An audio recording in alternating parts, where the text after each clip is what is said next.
Spoiler alert, this bike is pretty special. The second generation of the Vitus e-bike, the original MBR magazine praised with a perfect 10. Combining aggressive geometry, confidence-inspiring handling, and a relatively light weight. A bargain of a thing that was a boutique bike-crushing masterpiece. And over 3 years later, we now have this. A refined, clean-cut piece of machinery that appears to have ironed out the few imperfections which plagued the previous model. It may be more expensive, but while still fulfilling the value end of the e-bike market, can this bike still maintain that 10 out of 10 status?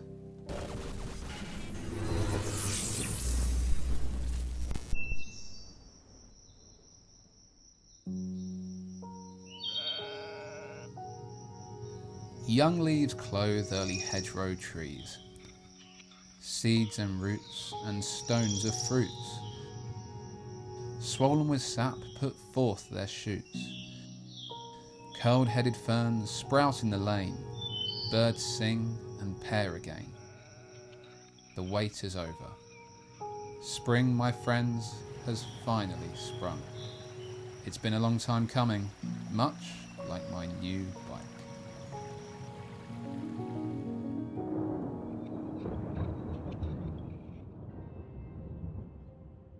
At this moment in time, we are now in the second quarter of 2021 and the pandemic is still not over, and we are still suffering the consequences. This bike, my new bike, it only just arrived, and it actually came the same week that Specialized launched their 2022 Levo, which says something about how long we've been waiting for these bikes to arrive. Remember the E-Sommet launch video? Expertly shot, I must say. Well, we filmed that over 6 months ago. 6 months. So why the wait? Well, my previous video is actually all about the rising cost of e-bikes, and in it I also go into some detail about why we've been waiting so long for our new 2021 bike. So if you haven't seen it already, check it out. I'll put a link up there. But this video is all about first impressions on this thing. So let's go. Wait.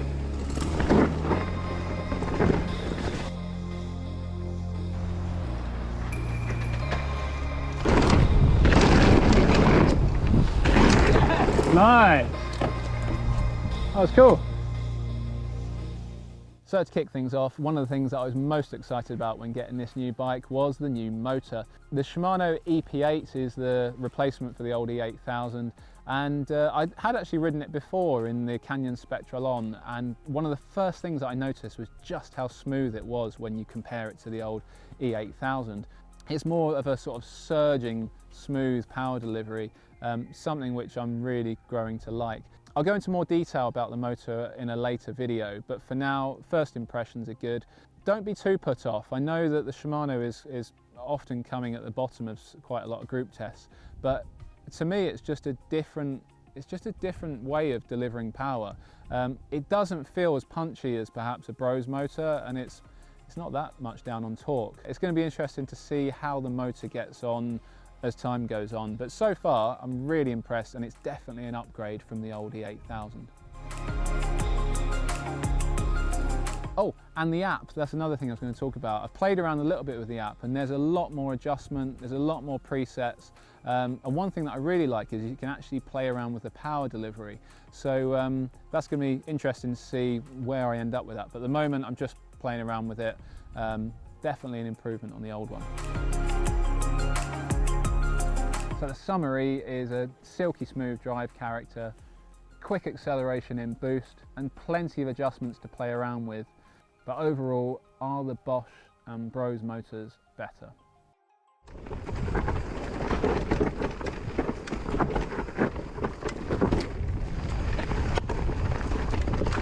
Whoa!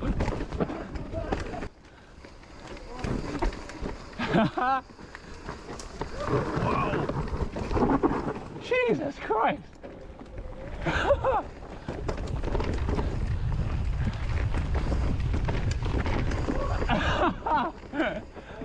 Oh my God! So you may have noticed this bike is a mullet, so big wheel, smaller wheel, A bit like the old E-Escape, that was also a Mullet, but that had a plus size rear tyre. This one's actually got standard size rear, so you've got 2.5 inch Maxxis, what they put on this, high roller on the rear. What I've also done is I've put a Rimpax tyre insert in the back of this. I'm probably going to put one on the front as well. I've never run inserts before, but so far I've been pretty impressed. Being able to run lower pressures has been great for climbing, especially in the wet, and also it's pretty confidence inspiring, especially in this kind of terrain. Oh, and handling, whilst we're on that subject, one thing that I have liked about the new frame is we've actually got a steeper seat tube angle. So when it comes to climbing techie stuff, you can actually get away with having your seat up and yeah, and not riding the bike like a child like I've done before in previous videos. Oh, it's not easy.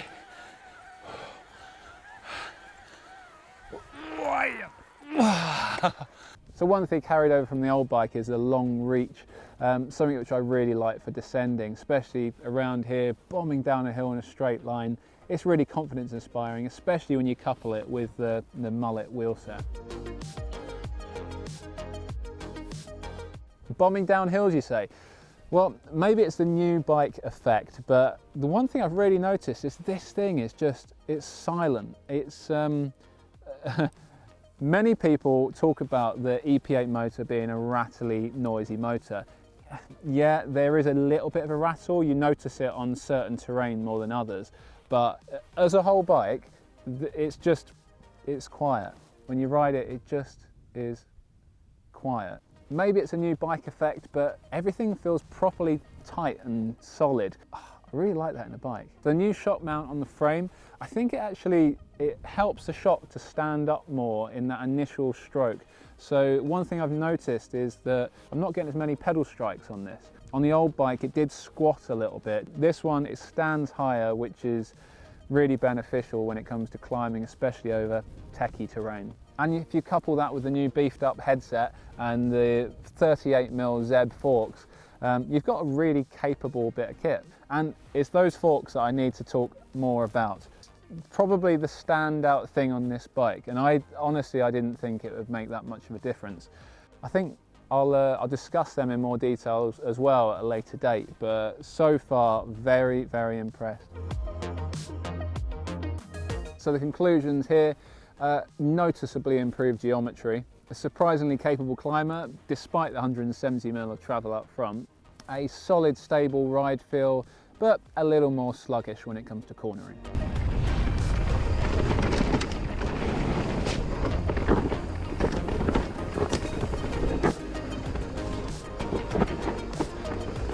Rooty goodness. Oh yeah. Let it go. Whoa.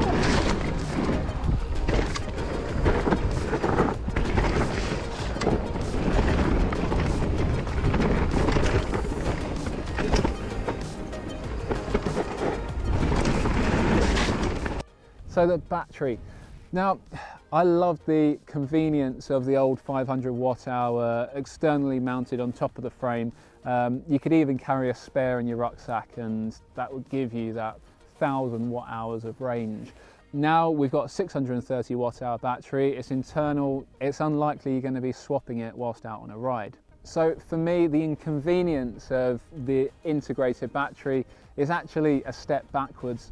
Other manufacturers have probably done a better job when it comes to a quick release setup on an internal battery. This thing is anything but quick. And then there's charging. For this, you're going to be charging it with the battery still in the bike, so you're going to also need a power supply in your shed or wherever you do happen to store your bike.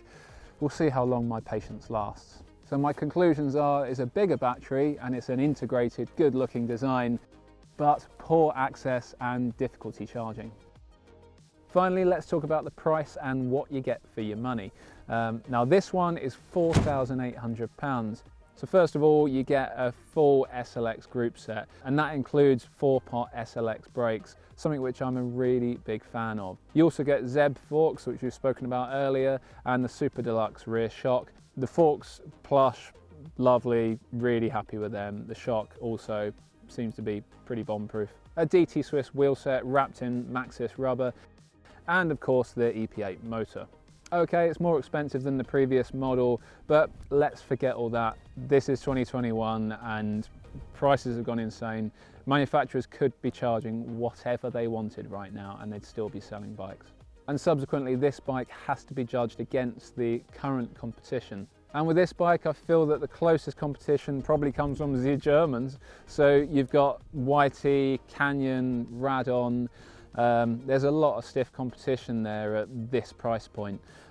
So I guess only time will tell. I will keep you updated with how I'm getting on with this bike over the coming months, and I'm hoping to do a bit of a head-to-head with some of its competition. In the meantime, please give us a thumbs up and let me know in the comments below whether you think that Vitus are going in the right direction with this new model.